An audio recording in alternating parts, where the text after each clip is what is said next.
ನಮಸ್ಕಾರ ವೀಕ್ಷಕರೇ, ನ್ಯೂಸ್ 18 ಡಿಜಿಟಲ್ಗೆ ಸ್ವಾಗತ. ನಾನು ಪೃಥ್ವಿರಾಜ್ ಹಾರನಹಳ್ಳಿ. ರಾಜ್ಯ ರಾಜಕಾರಣದಲ್ಲಿ ಡಿಸೆಂಬರ್ ಹೊತ್ತಿಗೆ ಒಂದು ರಾಜಕೀಯ ಧ್ರುವೀಕರಣ ಆಗತ್ತಾ, ದೊಡ್ಡ ಬದಲಾವಣೆ ಆಗತ್ತಾ, ಸುನಾಮಿ ಎದ್ದೇಳುತ್ತಾ, ಕ್ರಾಂತಿ ಆಗತ್ತಾ ಅನ್ನುವಂಥ ಪ್ರಶ್ನೆ ಇದೆ. ಏನಂತದ್ದಾಗ್ಬೋದು ಅನ್ನುವಂಥದ್ದನ್ನು ನೀವು ಅನ್ಕೊಳ್ತಿರ್ಬೋದು. ಒಂದು ಸಿದ್ದರಾಮಯ್ಯನವರ ವಿಚಾರಕ್ಕೆ ಸಂಬಂಧಪಟ್ಟಂತೆ ನೋಡ್ತಾ ಇದ್ವಿ ಯಾವ ರೀತಿಯಾಗಿ ರಾಜ್ಯ ರಾಜಕೀಯದಲ್ಲಿ ಬೆಳವಣಿಗೆಗಳು ಆಗ್ತಾ ಇದಾವೆ ಅಂತ. ಇದು ಬರೀ ನಾಟ್ ಓನ್ಲಿ ಸಿದ್ದರಾಮಯ್ಯ, ಕಾಂಗ್ರೆಸ್ ಪಕ್ಷ ಹಾಗೂ ಬಿಜೆಪಿ ಪಕ್ಷ ಎರಡೂ ಪಕ್ಷದಲ್ಲೂ ಕೂಡ ಒಂದು ದೊಡ್ಡ ಬದಲಾವಣೆ ಆಗುವಂತ ನಿರೀಕ್ಷೆ ಇದೆ. ಹಾಗಾದ್ರೆ ಏನಾಗ್ಬೋದು ಅದನ್ನು ಹೇಳ್ತಾ ಹೋಗ್ತೀನಿ. ಮೊದಲಾಗಿ ಕಾಂಗ್ರೆಸ್ ಮತ್ತು ಬಿಜೆಪಿಯಲ್ಲಿ ದೊಡ್ಡ ಬದಲಾವಣೆ ಅಂತ ಹೇಳಿದ್ನಲ್ಲ, ಫಸ್ಟ್ ಕಾಂಗ್ರೆಸ್ ಪಕ್ಷದ ವಿಚಾರಕ್ಕೆ ಸಂಬಂಧಪಟ್ಟಂತೆ ನೋಡ್ತಾ ಹೋಗೋಣ. ಕಾಂಗ್ರೆಸ್ ಪಕ್ಷದ ವಿಚಾರಕ್ಕೆ ಸಂಬಂಧಪಟ್ಟಂತೆ ಅಂತ ನೋಡ್ತಾ ಹೋಗೋದಾದ್ರೆ ಸಿದ್ದರಾಮಯ್ಯನವರ ವಿಚಾರನೆ ಇಲ್ಲಿ ಬರುವಂತದ್ದು. ಸಿದ್ದರಾಮಯ್ಯನವರು ಮೋಡ ಪ್ರಕರಣಕ್ಕೆ ಸಂಬಂಧಪಟ್ಟಂತೆ ನೋಡ್ತಾ ಇದ್ದಾರಲ್ಲ, ಯಾವ ರೀತಿಯಾಗಿ ಮುಜುಗರವನ್ನ ಅನುಭವಿಸ್ತಾ ಇದ್ದಾರೆ. ಬಿಜೆಪಿ ಒಂದು ದೊಡ್ಡ ಹೋರಾಟವನ್ನ ಮಾಡಿತ್ತು. ಅದಾದ್ಮೇಲೆ ರಾಜ್ಯಪಾಲರು ಆದೇಶವನ್ನ ಕೂಡ ಮಾಡಿದ್ರು, ಪ್ರಾಸಿಕ್ಯೂಷನ್ ಆಗ್ಬೇಕು ಅನ್ನುವಂತ ನಿಟ್ಟಿನಲ್ಲಿ. ಅದು ಹೈಕೋರ್ಟ್ಗೆ ಹೋಗಿದ್ರು, ಮೊರೆ ಹೋಗಿದ್ರು ಸಿದ್ದರಾಮಯ್ಯನವರು. ಆದ್ರೆ ಹೈಕೋರ್ಟ್ ನಲ್ಲಿ ಸಿದ್ದರಾಮಯ್ಯನವರ ಅರ್ಜಿಯನ್ನ ಅಂದ್ರೆ ವಜಾ ಮಾಡಲಾಯಿತು. ತದನಂತರ ಜನಪ್ರತಿನಿಧಿಗಳ ಕೋರ್ಟ್ ಈಗ ಆಲ್ರೆಡಿ FIR ದಾಖಲು ಮಾಡುವಂತೆ ಸೂಚನೆ ಕೊಟ್ಟಿರುವಂತದ್ದು ಲೋಕಾಯುಕ್ತ, ಅಂದ್ರೆ ಮೈಸೂರಿನ ಲೋಕಾಯುಕ್ತದಲ್ಲಿ FIR ಕೂಡ ದಾಖಲಾಗಿದೆ. ಅದರಲ್ಲಿ ಸಿದ್ದರಾಮಯ್ಯನವರು A1 ಆರೋಪಿ ಆಗಿದ್ದಾರೆ. ಸೊ ಸಂಕಷ್ಟಗಳ ಮೇಲೆ ಸಂಕಷ್ಟ ಸಿದ್ದರಾಮಯ್ಯನವರು ಅನುಭವಿಸ್ತಾ ಇದ್ದಾರೆ.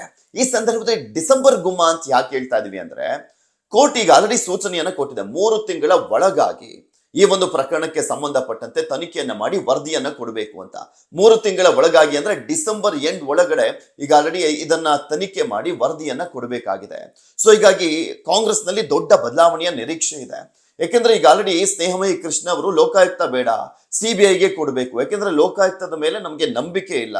ಲೋಕಾಯುಕ್ತ ಅಂಡರ್ ಗೌರ್ಮೆಂಟೇ ಬರುವಂತ ಹಿನ್ನೆಲೆಯಲ್ಲಿ ಸಿದ್ದರಾಮಯ್ಯನವರು ಪ್ರಭಾವವನ್ನ ಬಳಸ್ತಾರೆ ಅನ್ನುವಂತ ಕಾರಣಕ್ಕೋಸ್ಕರ ಅದರ ಮೇಲೆ ತನಿಖೆ ಮೇಲೆ ನಂಬಿಕೆ ಇಲ್ಲ, CBIಗೆ ಕೊಡಬೇಕು ಅಂತ ರಿಟ್ ಪಿಟಿಷನ್ ಅನ್ನ ಕೂಡ ಹಾಕಿರುವಂತದ್ದು. ಅಲ್ಲಿ ಏನಾಗುತ್ತೆ ಕಾದ್ ನೋಡ್ಬೇಕು. CBI ಏನಾದ್ರೂ ತನಿಖೆಯನ್ನ ಕೈಗೆತ್ತಿಕೊಂಡಿದ್ದೇ ಆದ್ರೆ ಅದು ದೊಡ್ಡ ಸಂಕಷ್ಟವನ್ನ ತಂದೊಡ್ಡೋದ್ರಲ್ಲಿ ನೋ ಡೌಟ್ ಅಂತಾನೆ ಹೇಳಲಾಗ್ತದೆ. ಅದೇನೇ ಇದ್ರೂ ಕೂಡ ಈಗ ಲೋಕಾಯುಕ್ತ ಕೂಡ ಡಿಸೆಂಬರ್ ಒಳಗಡೆನೆ ಕೊಡಬೇಕಾಗಿರುವಂತ ಹಿನ್ನೆಲೆಯಲ್ಲಿ ಸಾಕಷ್ಟು ನಿರೀಕ್ಷೆಗಳು ಇರುವಂತದ್ದು ಏನಾಗಬಹುದು ಅಂತ. ಕಾಂಗ್ರೆಸ್ ನಲ್ಲಿ ಚಾತಕ ಪಕ್ಷಿಗಳಂತೆ ಕಾದುಕೊಳ್ತಿದ್ದಾರೆ. ಇಲ್ಲಿ ನಾವು ಮೇಲ್ನೋಟಕ್ಕೆ ಮಾತ್ರ ಎಲ್ಲರೂ ಕೂಡ ನಾವು ಸಿದ್ದರಾಮಯ್ಯನವರ ಬೆಂಬಲಕ್ಕಿದ್ದೇವೆ, ಸಿದ್ದರಾಮಯ್ಯನವರು ತಪ್ಪು ಮಾಡಿಲ್ಲ, ಸಿದ್ದರಾಮಯ್ಯನವರು ರಾಜೀನಾಮೆ ಕೊಡೋದು ಬೇಕಾಗಿಲ್ಲ ಅಂತ ಎಲ್ಲರೂ ಹೇಳ್ತಾ ಇದ್ದಾರೆ. ಯಾಕೆಂದ್ರೆ ಸಿದ್ದರಾಮಯ್ಯನವರ ವಿರುದ್ಧ ಮಾತನಾಡಿದ್ದೆ ಆದ್ರೆ ಅಲ್ಲಿ ಅಹಿಂದ ವೋಟ್ಗಳು ತಮ್ಮ ತಮ್ಮ ಕ್ಷೇತ್ರಗಳಲ್ಲಿ ಹೊಡೆತಾ ಬೀಳುತ್ತೆ ಅನ್ನುವಂತ ಕಾರಣ ಮೇನ್ ಆಗಿ ಇರುವಂತದ್ದು. ಅದಕ್ಕೋಸ್ಕರನೇ ಮೇಲ್ನೋಟಕ್ಕೆ ಮಾತ್ರ ನಾವ್ ಯಾರು ಸಿದ್ದರಾಮಯ್ಯ ವಿರುದ್ಧ ಇಲ್ಲ ಅಂತ ಹೇಳ್ತಾ ಇದ್ದಾರೆ. ಆದ್ರೆ ನಾವು ನೋಡ್ತಾ ಇದ್ವಲ್ಲ, ಸಾಕಷ್ಟು ಜನ ಈಗ ಆಲ್ರೆಡಿ ನಾನು ಮುಖ್ಯಮಂತ್ರಿ ಸ್ಥಾನದ ಆಕಾಂಕ್ಷಿ ಅಂತ ಟವಲ್ ಅನ್ನ ಹಾಕಿದೆ ಬಂತು. ಬಣ ರಾಜಕೀಯ ಇದೆ, ಅದನ್ನ ತೋರಿಸ್ಕೊಳ್ತಾ ಇಲ್ಲ. ಇಲ್ಲಿ DK ಶಿವಕುಮಾರ್ ರೆಡ್ಡಿ ಇದ್ದಾರೆ, ಪರಮೇಶ್ವರ್ ರೆಡ್ಡಿ ಇದ್ದಾರೆ, MB ಪಾಟೀಲ್, ಸತೀಶ್ ಜಾರಕಿಹೊಳಿ ಎಲ್ಲರೂ ಕೂಡ ಲಾಬಿಯನ್ನ ಮಾಡ್ತಾ ಇದ್ದಾರೆ ಸಿದ್ದರಾಮಯ್ಯನವರ ನೆಕ್ಸ್ಟ್ ನಾನಾಗ್ಬೇಕು ಅಂತ. ಆದ್ರೆ ಯಾರು ತೋರಿಸ್ಕೊಳ್ತಿಲ್ಲ. ಬಟ್ ಇಲ್ಲಿ ನಾನು ಹೇಳಿದ್ನಲ್ಲ, ಯಾವ ಕಾರಣಕ್ಕೆ ಅಹಿಂದ ವೋಟ್ ಬ್ಯಾಂಕ್ ಇಲ್ಲಿ ಅಂದ್ರೆ ಅವರ ಕ್ಷೇತ್ರದಲ್ಲಿ ಕೈ ತಪ್ಪುವಂತ ಆತಂಕ. ಅದೇನೇ ಇದ್ರೂ ಕೂಡ ನಿನ್ನೆ ಮಲ್ಲಿಕಾರ್ಜುನ್ ಖರ್ಗೆ ಅವರು ಒಂದು ಸ್ಟೇಟ್ಮೆಂಟ್ ಅನ್ನ ಕೊಟ್ರು. ಇಲ್ಲಿ ಮೇನ್ ಆಗಿ ಸಿದ್ದರಾಮಯ್ಯನವರು ಮುಖ್ಯಮಂತ್ರಿಗಳು ಇವತ್ತಿರ್ತಾರೆ, ನಾಳೆ ಹೋಗ್ತಾರೆ, ಆದ್ರೆ ಪಕ್ಷ ಯಾವತ್ತಿದ್ರೂ ಶಾಶ್ವತ ಅಂತ ಹೇಳುವ ಮುಖಾಂತರ ಏನಾದ್ರೂ ಸ್ವಲ್ಪ ನೆಗೆಟಿವ್ ರಿಪೋರ್ಟ್ ಬಂದ್ರೂ ಕೂಡ ನಾವು ಸಿದ್ದರಾಮಯ್ಯನವರ ರಾಜೀನಾಮೆ ಪಡೆದುಕೊಳ್ತೀವಿ ಅನ್ನುವಂತ ನಿಟ್ಟಿನಲ್ಲಿ ಅದನ್ನ ಅರ್ಥೈಸಲಾಗ್ತಾ ಇರುವಂತದ್ದು. ಈಗ ಸಿದ್ದರಾಮಯ್ಯನವರ ಬೆಂಬಲಕ್ಕೆ ಹೈಕಮಾಂಡ್ ಸಂಪೂರ್ಣವಾಗಿ ನಿಂತಿದೆ. ಯಾಕೆಂದ್ರೆ ಈಗ ಯಾವುದೇ ರೀತಿಯಾದಂತಹ ಕ್ರಮವನ್ನ ಕೈಗೊಳ್ಳಿಕ್ಕೆ ಅವ್ರ ಕೈಲೂ ಕೂಡ ಸಾಧ್ಯ ಇಲ್ಲ. ಯಾಕೆಂದ್ರೆ ಸಿದ್ದರಾಮಯ್ಯನವರು ಯಾವುದೋ ಒಬ್ಬ ಮಾಮೂಲಿ ಲೀಡರ್ ಅಲ್ಲ, ಮಾಸ್ ಲೀಡರ್. ಇದು ಪಕ್ಷಕ್ಕೆ ತುಂಬಾ ಅನಿವಾರ್ಯವಾಗಿರುವಂತದ್ದು. ಅವ್ರು ಏನಾದ್ರೂ ಕಣ್ಣೀರನ್ನ ಹಾಕೊಂಡು ಏನಾದ್ರೂ ರಾಜೀನಾಮೆ ಕೊಡುವಂತ ಪ್ರಸಂಗ ಎದುರಾದ್ರೆ ಅದು ಪಕ್ಷಕ್ಕೆ ದೊಡ್ಡ ಮಟ್ಟದಲ್ಲಿ ಡ್ಯಾಮೇಜ್ ಆಗುತ್ತೆ. ಇಂತಹ ಪ್ರಸಂಗಗಳನ್ನ ಹಿಂದೆ ಕಾಂಗ್ರೆಸ್ ಪಕ್ಷ ಅನುಭವಿಸಿರುವಂತದ್ದು. ಸೊ ಹೀಗಾಗಿ ಮತ್ತದೇ ರೀತಿಯಾದಂತ ಒಂದು ಅಂದ್ರೆ ತಪ್ಪನ್ನ ಮಾಡಬಾರ್ದು, ಎಡವಟ್ಟನ್ನ ಮಾಡಬಾರ್ದು ಅನ್ನುವಂತ ನಿಟ್ಟಿನಲ್ಲಿ ಹೈಕಮಾಂಡ್ ಜಾಣ್ಮೆಯ ಹೆಜ್ಜೆಗಳನ್ನ ಇಡ್ತಾ ಇರುವಂತದ್ದು. ಅದರ ಜೊತೆಗೆ ನೆಕ್ಸ್ಟ್ ಎಲೆಕ್ಷನ್ಗಳಿರುವಂತದ್ದು. ಯಾಕೆಂದ್ರೆ ಈಗ ಹರಿಯಾಣ ಎಲೆಕ್ಷನ್ ನಡೀತಾ ಇದೆ, ಜಮ್ಮು ಕಾಶ್ಮೀರ ಎಲೆಕ್ಷನ್ ನಡೀತಾ ಇರುವಂತದ್ದು, ಅದರ ನಂತರ ಮಹಾರಾಷ್ಟ್ರ ಎಲೆಕ್ಷನ್ ಇದೆ, ಅದರ ನಂತರ ಜಾರ್ಖಂಡ್ ಎಲೆಕ್ಷನ್ ಇರುವಂತದ್ದು. ಈ ಸಂದರ್ಭದಲ್ಲಿ ಸಿದ್ದರಾಮಯ್ಯನವರ ರಾಜೀನಾಮೆ ಅಕಸ್ಮಾತ್ ನಾವು ಕೇಳಿದ್ದೆ ಆದ್ರೆ ಅದು ಪಕ್ಷಕ್ಕೆ ದೊಡ್ಡ ಡ್ಯಾಮೇಜ್ ಆಗುತ್ತೆ ಅನ್ನುವಂಥದ್ದು ಚೆನ್ನಾಗಿ ಗೊತ್ತಿದೆ ಕಾಂಗ್ರೆಸ್ಗೆ. ಸೊ ಹೀಗಾಗಿ ಕಾಂಗ್ರೆಸ್ ಸಿದ್ದರಾಮಯ್ಯನವರ ಬೆಂಬಲಕ್ಕೆ ನಿಂತಿರುವಂಥದ್ದು. ಅದೇನೇ ಇದ್ರೂ ಕೂಡ ಈಗ ಅಪಸ್ವರ ಕಾಂಗ್ರೆಸ್ ನಲ್ಲೂ ಕೂಡ ಆರಂಭವಾಗಿದೆ. ನಾವು ನೋಡಿದ್ವಲ್ಲ, ಮಾಜಿ ಸ್ಪೀಕರ್ ಕೋಳಿವಾಡ ಅವರು ಬಹಿರಂಗವಾಗಿ ಹೇಳಿದ್ರು, ಪಕ್ಷಕ್ಕೆ ಮುಜುಗರ ಆಗ್ತಾ ಇದೆ, ಸಿದ್ದರಾಮಯ್ಯನವರ ವಿಚಾರ ಇರಲಿ, ಸಿದ್ದರಾಮಯ್ಯನವರು ತಪ್ಪು ಮಾಡಿಲ್ಲ ಹೌದು, ಆದ್ರೆ ಪಕ್ಷಕ್ಕೆ ಡ್ಯಾಮೇಜ್ ಆಗ್ತಾ ಇದೆ. ನಮ್ಮ ರಾಜ್ಯದಲ್ಲಿ ಮಾತ್ರ ಅಲ್ಲ, ದೇಶದಾದ್ಯಂತ ಈ ವಿಚಾರ ಚರ್ಚೆ ಆಗ್ತಾ ಇದೆ. ಬಿಕಾಸ್ ಮೋದಿ ಅವರು ಎಲ್ಲೇ ಚುನಾವಣಾ ಪ್ರಚಾರಕ್ಕೆ ಹೋದಂತ ಸಂದರ್ಭದಲ್ಲಿ ಸಿದ್ದರಾಮಯ್ಯನವರ ವಿಚಾರವನ್ನ ಚರ್ಚೆ ಮಾಡ್ತಾ ಇದ್ದಾರೆ. ಸೊ ಹೀಗಾಗಿ ನೈತಿಕತೆ ಅನ್ನುವಂಥದ್ದು ಇಲ್ಲಿ ಬರುತ್ತೆ. ಸೊ ಹೀಗಾಗಿ ಸಿದ್ದರಾಮಯ್ಯನವರು ನೈತಿಕ ಹೊಣೆ ಹೊತ್ತು ರಾಜೀನಾಮೆ ಕೊಡಬೇಕು ಅಂತ ಕೆ.ಬಿ. ಕೋಳಿವಾಡ ಅವರು ಆಗ್ರಹಿಸ್ತಾ ಇದ್ದಾರೆ. ಈ ಒಂದು ವಿಚಾರ ಇದೆಯಲ್ಲ, ಇದು ಆರಂಭ ಅಷ್ಟೇ.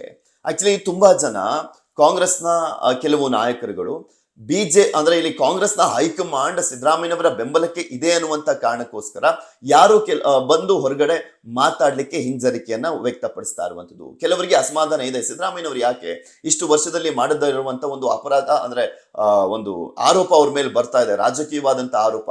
ಸಿದ್ದರಾಮಯ್ಯನವರು ರಾಜೀನಾಮೆ ಕೊಟ್ಟು ತನಿಖೆಯನ್ನ ಎದುರಿಸಲಿ ಅಂತ ಹೇಳ್ತಾ ಇದ್ದಾರೆ. ಆದ್ರೆ ಅದು ಎಲ್ಲವೂ ಕೂಡ ಆಂತರಿಕ ವಲಯದಲ್ಲಿ ಮಾತ್ರ ಚರ್ಚೆ ಆಗ್ತದೆ, ಬಹಿರಂಗವಾಗಿ ಯಾರು ಕೂಡ ಮಾತನಾಡ್ತಾ ಇಲ್ಲ. ಇದೆಲ್ಲವೂ ಡಿಸೆಂಬರ್ ನಲ್ಲಿ ಮತ್ತಷ್ಟು ತಾರ್ಕಕ್ಕೆ ಇರುವಂತ ಸಾಧ್ಯತೆ ಇದೆ ಕಾಂಗ್ರೆಸ್ ಪಕ್ಷದಲ್ಲಿ. ಕೆಲವರು ಹೈಕಮಾಂಡ್ಗೆ ಸಿದ್ದರಾಮಯ್ಯನವರು ಯಾವ ಕಾರಣಕ್ಕೋಸ್ಕರ ರಾಜೀನಾಮೆ ಕೊಡಬೇಕು, ಇದು ಕಾಂಗ್ರೆಸ್ಗೆ ಯಾವ ರೀತಿಯಾಗಿ ಡ್ಯಾಮೇಜ್ ಆಗುತ್ತೆ ಅಂತ ಮನವರಿಕೆ ಮಾಡಿಕೊಡುವಂತ ನಿಟ್ಟಿನಲ್ಲಿ ಕೂಡ ಮುಂದಾಗ್ತಾ ಇದ್ದಾರೆ. ಕಾಂಗ್ರೆಸ್ನ ಒಂದು ತಂಡ ರೆಡಿ ಆಗ್ತಾ ಇದೆ ಅದ್ರ ಬಗ್ಗೆ ಮಾತಾಡ್ಲಿಕ್ಕೆ ಅಂತ ಕೂಡ ಹೇಳಲಾಗ್ತದೆ. ಕಾದ್ ನೋಡೋಣ ಏನಾಗತ್ತೆ ಅಂತ. ಒಟ್ಟಿನಲ್ಲಿ ಬಿಜೆಪಿ ಅಂತೂ ಈಗ FIR ಆಗಿರುವಂತ ಹಿನ್ನೆಲೆಯಲ್ಲಿ ದೊಡ್ಡ ಹೋರಾಟ ಮಾಡ್ತಾ ಇದೆ, ಪದೇ ಪದೇ ಇದೇ ವಿಚಾರವನ್ನ ಚರ್ಚೆ ಮಾಡ್ತಾ ಇದೆ, ಸಿದ್ದರಾಮಯ್ಯನವರು ರಾಜೀನಾಮೆ ಕೊಡ್ಲೇಬೇಕು ಅನ್ನುವಂತ ನಿಟ್ಟಿನಲ್ಲಿ. ಆದ್ರೆ ಸಿದ್ದರಾಮಯ್ಯನವರು ಮಾತ್ರ ನಾನು ಯಾವುದೇ ಕಾರಣಕ್ಕೂ ರಾಜೀನಾಮೆ ಕೊಡೋದಿಲ್ಲ ಅಂತ ಹೇಳ್ತಾ ಇದ್ದಾರೆ.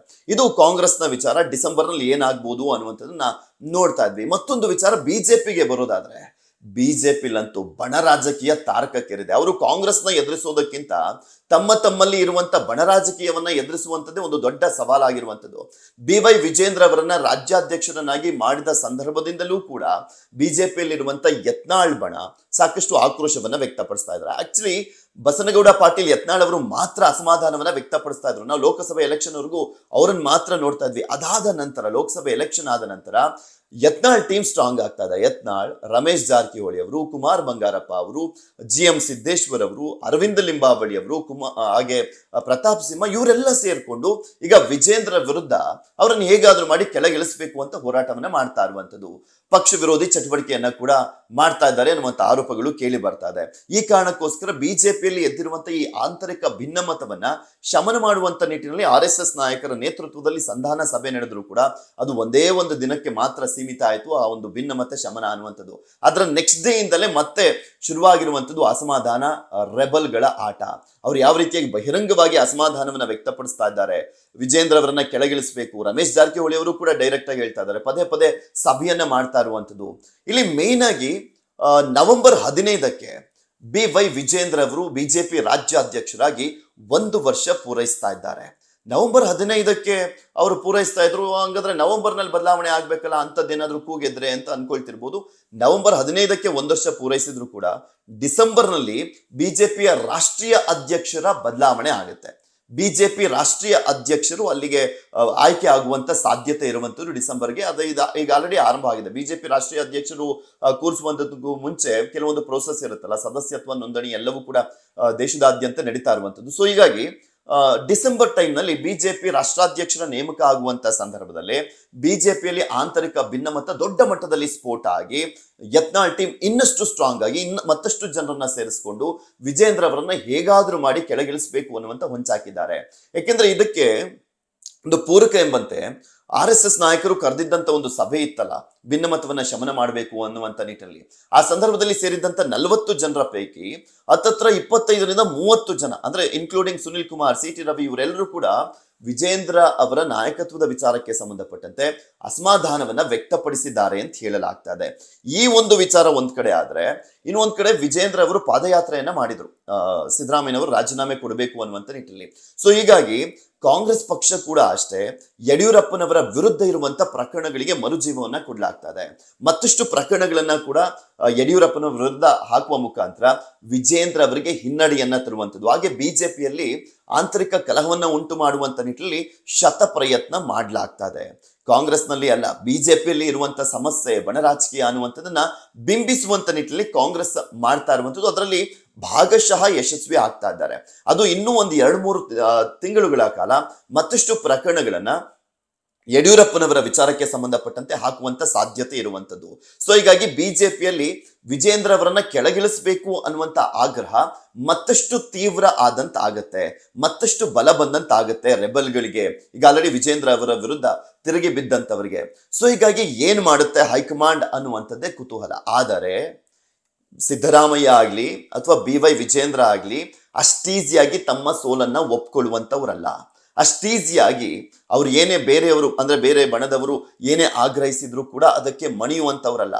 ತಮ್ಮದೇ ಆದಂತ ಪ್ಲಾನ್ಗಳು ಕೂಡ ಅವ್ರಿಗೆ ಇರುವಂತದ್ದು. ಈಗ ಆಲ್ರೆಡಿ ಆ ಪ್ಲಾನ್ಗಳ ಪ್ರಕಾರ ಅವರು ಮಾತನಾಡ್ತಾ ಇದ್ದಾರೆ. ಅವರ ಬಣದವರನ್ನ ಕೂಡ ಅವರ ಮುಖಾಂತರನು ಕೂಡ ಮಾತನಾಡಿಸುವಂತ ಕೆಲಸವನ್ನ ಮಾಡ್ಲಾಗ್ತಾ ಇದೆ. ಬಟ್ ಏನೇ ಇದ್ರೂ ಕೂಡ ಈ ಡಿಸೆಂಬರ್ ಸಂದರ್ಭದಲ್ಲಿ ಸಾಕಷ್ಟು ನಿರೀಕ್ಷೆಗಳು ಈಗ ಗರಿಗೆದರಿಳ್ತಾ ಇರುವಂತದ್ದು. ಅದು ಕಾಂಗ್ರೆಸ್ನಲ್ಲೇ ಆಗಿರ್ಬೋದು, ಬಿಜೆಪಿಯನ್ನಲ್ಲೇ ಆಗಿರ್ಬೋದು. ಒಂದು ಸಿದ್ದರಾಮಯ್ಯ ಅವ್ರು ಬದಲಾವಣೆ ಆಗ್ತಾರಾ, ಅವರನ್ನು ಬದಲಾವಣೆ ಮಾಡುವಂತ ನಿಟ್ಟಿನಲ್ಲಿ ಕಾಂಗ್ರೆಸ್ನಲ್ಲಿ ಯಾವ ರೀತಿಯಾಗಿ ಆಂತರಿಕ ಕಲಹಗಳು ಸ್ಫೋಟ ಆಗುತ್ತೆ ಅನ್ನುವಂತ ಒಂದು ಪ್ರಶ್ನೆ ಆದ್ರೆ, ಬಿಜೆಪಿಯಲ್ಲಿ ಈಗ ಆಲ್ರೆಡಿ ಆಂತರಿಕ ಕಲಹ ಸ್ಫೋಟ ಆಗಿರುವಂತ ಹಿನ್ನೆಲೆಯಲ್ಲಿ ಅದಿನ್ನೂ ಯಾವ ರೀತಿಯಾಗಿ ತಾರ್ಕಕ್ಕೇರುತ್ತೆ ಅನ್ನುವಂಥದ್ದನ್ನ ಕಾದ್ ನೋಡ್ಬೇಕಾಗಿದೆ. ಧನ್ಯವಾದ.